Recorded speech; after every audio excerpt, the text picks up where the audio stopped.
Эфирде күндеми маалымат программасы, студияда Айтырган Сәтиева, саламатсыздарбы. Алгач кыскача анонс. Кыргызстанда кезектеги реформа күтүлөт. Бул рейт улуттуу өзгөрүүлөр илим тармагында. Президент илимдин кайра жаралуусуна шарттарды түзүүнү өкмөткө тапшырды. Парламент депутаттары шайлоочулардын көрсөтмөлөрүн аткарууда. Алар бийик трибунадан түшүмсүздүк, кургакчылык, энергетикадагы каатчылык жана башка көйгөйлөргө тынчсызданууда. Улуттук онкология борборундагы абал жетекчилик алмашканына карабай оор бойдон калууда. Медициналык мекеме мамлекеттин жардамына муктаж.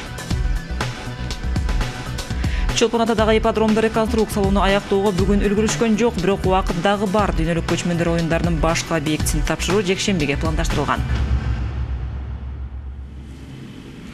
Илимде реформа жасоо жана анын кайра жаралуусуна шарттарды түзүү тапшырмасын президент Алмазбек Атамбаев өкмөткө берди. Өлкө башчысы билимди өнүктүрүү маселелери боюнча коомдук эксперттик кеңеш тарабынан иштелип жана кубатталган сунуштарды премьер-министрге жолдоду.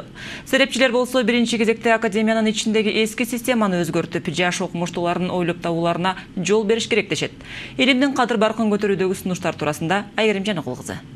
Бай тарыхы бар куттуу мекемени жаңылоо тапшырмасында президент заманбап системаны түзүү, кыргыз илимпоздорунун дүйнөлүк илимий мейкиндикке чыгуусуна багытталган чаралар камтылыш керектигин айтат. Илимий ишмердүүлүктү уюштуруу боюнча сунуштар адегенде коомдук эксперттик кеңеш тарабынан иштелип чыккан соң кубатталып өкмөткө жолдонду. Учурда Улуттук илимдер академиясында 20дан ашуун институт бар. Анын 115 мүчөсү, корреспондент мүчөсү жана ардактуу академиктер иштейт. Бирок эксперттердин баамында мындай олуттуу өкүлдөр